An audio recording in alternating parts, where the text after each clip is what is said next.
What's up guys, and welcome back to another episode of the Realistic Career Mode. This is episode number 18. We start today's off by officially changing the position of Stuart Armstrong, our winger, who is going to turn into a central midfielder in this team. No rating change. When you look at his stats here, technically he's really good on the ball. High work rates, I love that. 4-star weak foot. Very good passer of the ball. Good energy as well. And I mentioned before, he just doesn't really have the pace to be a rapid winger in this Southampton team. And I mentioned before, whether you like to admit it or not, FIFA is still pace dominated. And for me, I like my wingers with pace. What can I say? I'm a pace merchant. So yeah, for Armstrong, I'll phase him into the middle of the park. He's 30 years old now. He's only going to get worse as well. I think it's the right thing to do. Anyway, first game of today's episode on the back of the thrilling 6-goal thriller against Man City. We battled back to claim a 3-3 draw in our first game at St Mary's. Well, taking on Birmingham in the second round of the EFL Cup at St Andrews.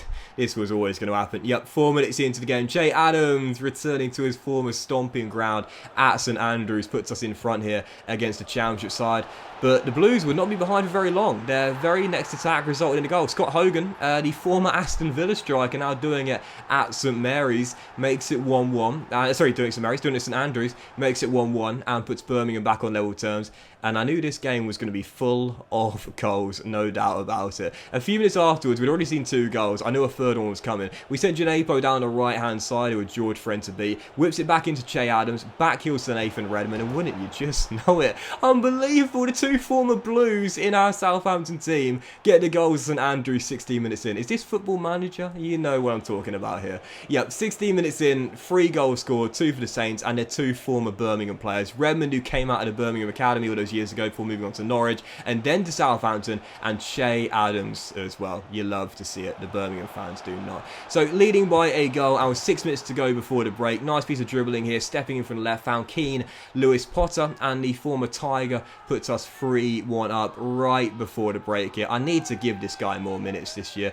Last year's sporadic game time, when he did play, he did really well. Lewis Potter with a goal, it's 3-1, 2-goal cushion for the Saints, and I felt at that point we would be okay. 18 minutes to go, still up by 2, a chance to make it for Theo Walcott off the bench down the right-hand side, cross to the middle, Redmond flicks on, and who's there at the back stick to complete the counter-attack?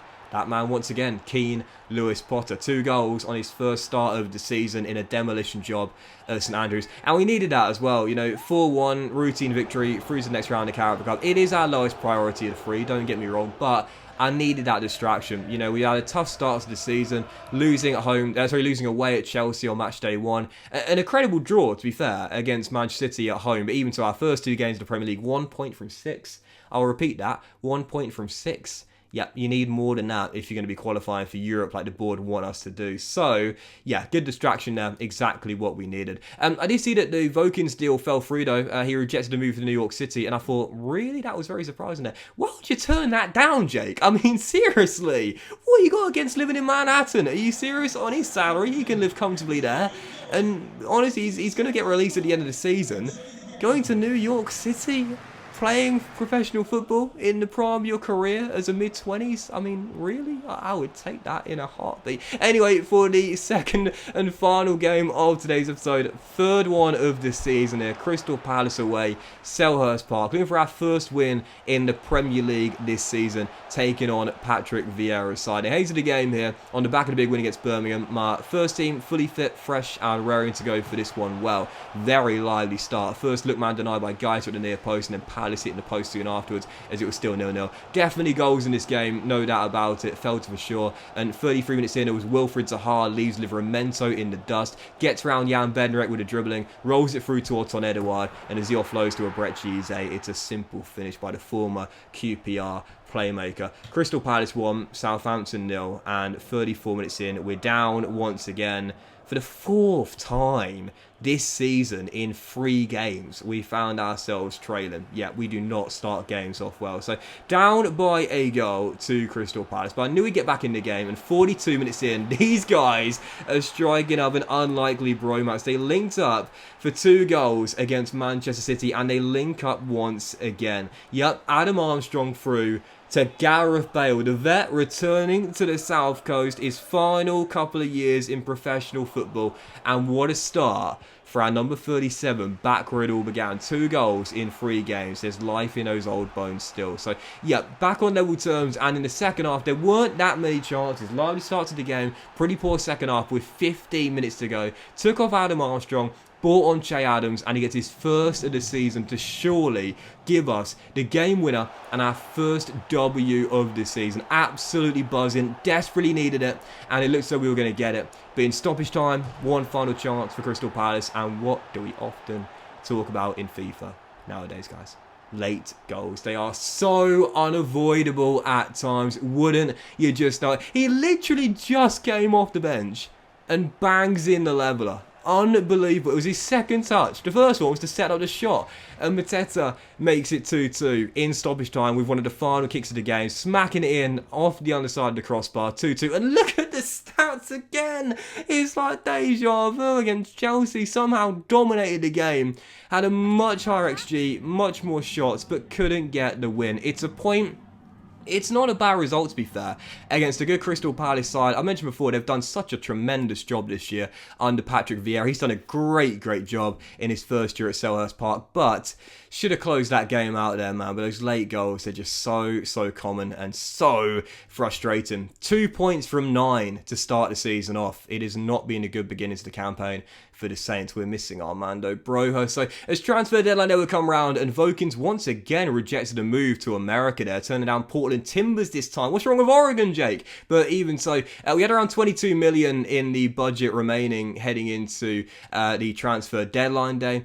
And I did decide to make a couple new signings. Now, I did say this year I was going to look for a new midfielder after selling Oriol Romeu, and Southampton seems to be the new home for Brentford. Well, not rejects, but former players, I guess. Yep, relegated in the summer, and I said I was going to look for players that were relegated last season for realism's sake. Rico Henry's come in. David Reyes coming, and now Josh De Silva is coming in. Yep, another former B coming to St Mary's, 23 years old, 75 rated. De Silva, really high energy type of player, works very hard, abundance of energy, very good when going forward, and not terrible when also operating on a defensive end as well. We sign him for just under valuation, 25 grand a week. Josh De Silva is the latest former B to come in and join the Saints here on the South Coast. Yeah, good energy the guy's got, very good when going forward as well. I actually think, and I might be wrong about this, with the stats he's got here, don't you think he could possibly play as a left back in this team? Like a left wing back, or maybe on left hand side? Even so, De Silva is in and will certainly take that deal there, just to provide more cover for this team this year. And also as well, we had a bid here for Gineppo, the Malian winger in this team. 76 rated, 24 years old. He's out of contract at the end of the season, and I did say I'm not against letting him go, because despite the fact he's in his early to mid-20s, he didn't get much game time last season. And now that Lookman's going to come in, he's probably going to get a little bit less. So I did try and sell him to Braga, but as you can see here, they turned down the £8 million counter offer I was asking for. And we also turned down a bid for Finnegan as well. This came from an unrealistic destination, so I thought I might as well turn that down as well. But we had a loan bid for Teller. We also turned this one down as well. It was from Feyenoord, decided to keep him here. And the final bit of business we would see on transfer deadline day in terms of outgoings was this. 1 hour on the clock, Sporting put a bid in for Gineppo, and I was like, is there even going to be enough time for this deal to go through? Now, once again, I couldn't negotiate any more than 7.5 mil as the valuation. I decided in the end, okay, fair enough. If you want to go to Lisbon, go ahead. But I remember thinking, I don't think there's enough time for the deal to go through anyway. There's only one hour left on the clock, so the paperwork wouldn't be completed in time. So it felt like a bit redundant, to be honest. But I thought, just in case there's a glitch and he goes there anyway, after the window slams shut, I thought, do you know what? Let's go and sign a new young winger for the Southampton team as well.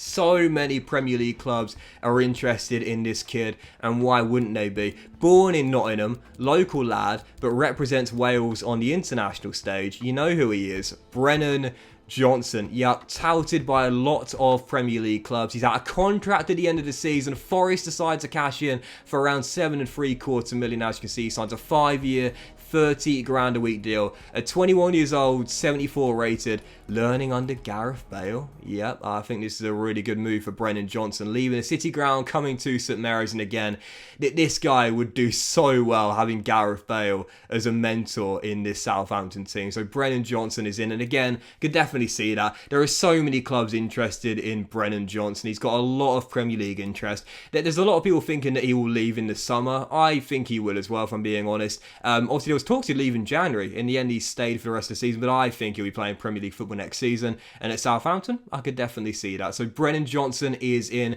cash in on the final year of his contract, and he arrives at St Mary's as our final signing for £7.75 million.